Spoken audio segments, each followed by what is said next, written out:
Uma ideia. Algumas décadas atrás, a opinião geral da comunidade científica era que o universo era eterno. Ele sempre existiu. Então, a observação de que o universo estava se expandindo se tornou tão clara, as observações foram feitas, e eles chegaram à conclusão, olha, houve um início para tudo. E eles deram a esse início o nome de Big Bang, ou a grande explosão. O problema todo é que aceitar uma teoria que diz que houve um início, você está concordando com a Bíblia. Lógico.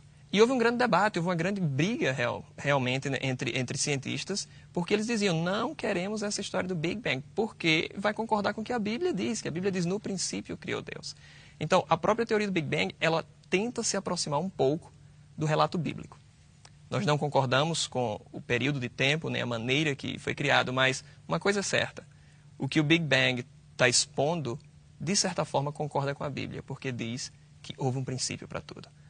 Um dia, os cientistas vão desenvolvendo os seus conhecimentos e vão chegar ao conhecimento completo que a Bíblia traz, que é a questão de quando foi isso criado, quem criou, como criou. Então, vai demorar um pouco de tempo, da maneira que eles estão querendo investigar, mas eles vão chegar lá, eu creio. Então, a matéria ou existiu sempre ou teve que começar, ter um princípio. Se ela existiu sempre, então nós, ou os cientistas, estão dando ao universo uma característica que eu dou a Deus, que é de ser eterno. Então, isso você só pode ter pela fé. Lógico. Se houve um princípio, tem que concordar com o que a Bíblia diz. Interessante. Então, doutor, você falou algo muito interessante para mim. Você acredita que um dia a ciência vai reconhecer a existência de Deus? Eu creio que sim. Eu gosto muito de uma frase do Robert Jastrow no livro Deus e os Astrônomos, quando ele menciona que para o cientista que tem vivido pela sua fé no poder da razão, a história termina como um sonho ruim. Ele escalou as montanhas da ignorância, está para conquistar o mais alto pico. Quando vence a última rocha, é saudado por um grupo de teólogos que estavam já no cume por séculos.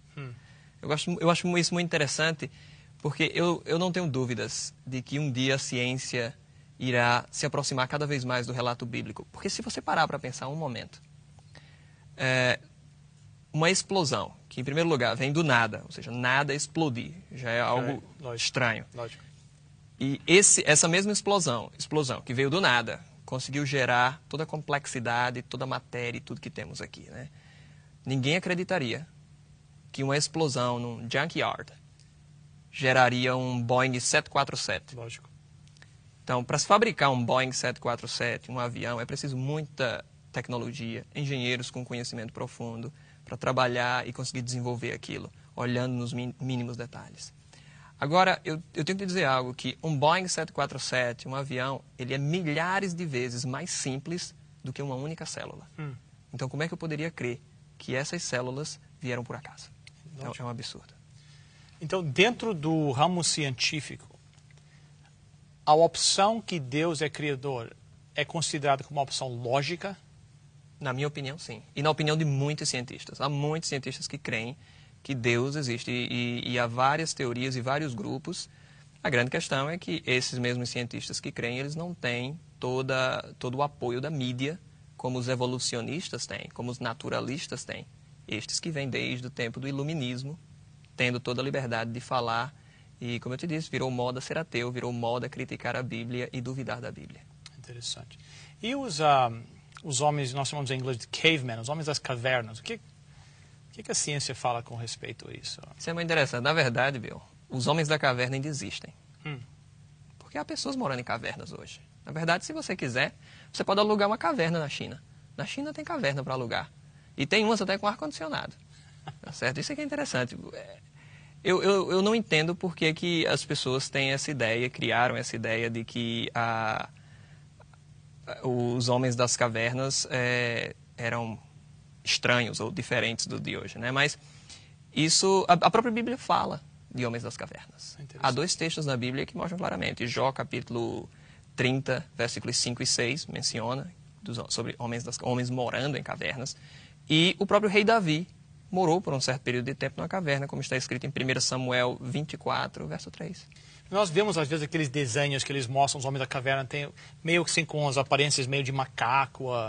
o crânio todo assim meio deformado. E com a aparência de bruto, né? Troglodita, que vem e bate na mulher e carrega pelos cabelos, né? Essa ideia toda é uma tremenda de uma mentira. E o interessante é que... Porque ninguém nunca encontrou um fóssil de um homem das cavernas agarrando nos cabelos da sua esposa e arrastando para a caverna. Nós nunca encontramos isso. E o mais interessante é que todos os achados arqueológicos mostram o contrário. Nós encontramos... Mostram o contrário. O contrário disso. Mostram pessoas que sabiam fabricar flautas. Você sabe fabricar uma flauta? Eu não. Pois é, eles sabiam tocar flauta. Mas nós temos a flauta do Neandertal, com as distâncias entre os furos precisamente colocadas. Sabiam fabricar tintas a partir de elementos naturais. Sabiam pintar, sabiam caçar, sabiam fabricar instrumentos de caça. A única questão é que eles escolheram cavernas para morar. E aí surgiu toda essa ideia, tá certo? Mas eles eram pessoas normais que viviam em cavernas. Como é que se explica... Perguntas que o pessoal faz, né? Como se explica que nós compartilhamos 95% dos nossos genes com o macaco?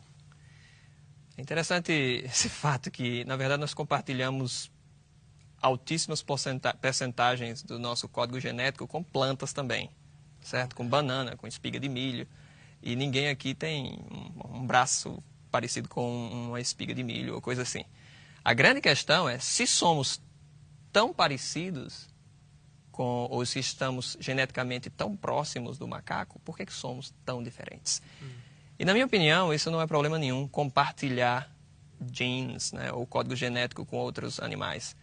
Porque qualquer artista, ele deixa sua marca na sua obra. E nós conseguimos diferenciar ou reconhecer a obra de um determinado artista por um traço que ele deixa. E Deus, como o maior de todos os artistas, ele poderia ter feito o mesmo. Agora, um fato interessante com relação aos homens da caverna que eu gostaria, ou com os esqueletos que são encontrados e tudo isso, é o fato de que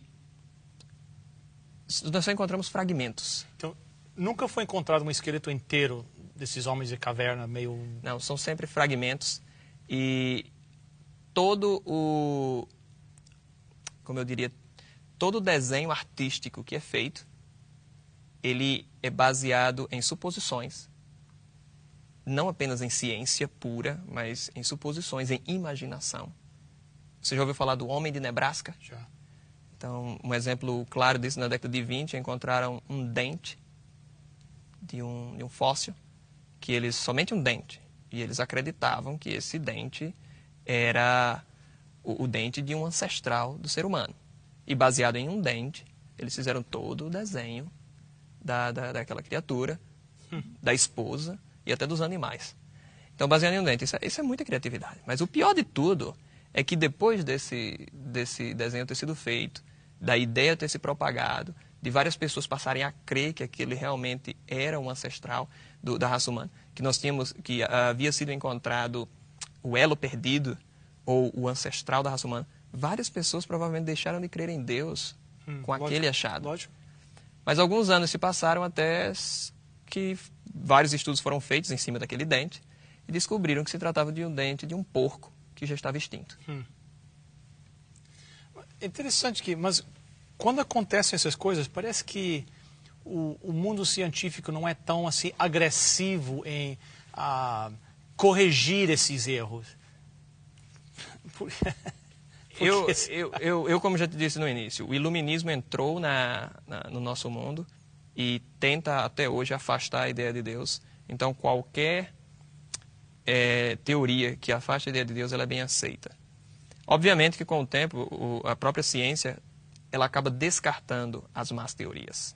E ela vai fazer isso com todas as más teorias, porque a mentira não pode prevalecer por muito tempo. Ela até prevalece, em alguns casos, um bom período de tempo. E as pessoas, às vezes, se enganam realmente. Há casos de fraudes também, que depois de alguns anos, às vezes muitos anos, nós acabamos descobrindo. Mas a grande questão é que nós vemos, isso é real, quando algum fóssil é encontrado e faz-se aquela manchete toda, encontramos o elo perdido. Yes. Isso é divulgado em todos os meios de comunicação. Mas quando se descobre algo novo e que aquela ideia é refutada, o contra-argumento é então colocado somente em poucas linhas, às vezes na última página. Portanto, não há uma divulgação tão clara. E as pessoas ficam enganadas por muito tempo. Porque existem muitas pessoas que acham que existe evidência científica desse tal homem, o homem primitivo, o homem da caverna, que existe, que está provado, que não tem. Mas você está falando que não tem prova nenhuma disso. Não, o que nós temos, realmente há exemplos de crânios que são diferentes dos crânios das pessoas modernas hoje. Mas se você parar para pensar, nós só encontramos fragmentos e nós devemos então recompor aquilo dali. Isso não é um trabalho simples, esse é um trabalho complexo e que na maioria das vezes o cientista que faz isso, ele é levado pelos seus próprios conceitos e acaba reproduzindo da maneira que quer. De outro lado também, há crânios que são encontrados que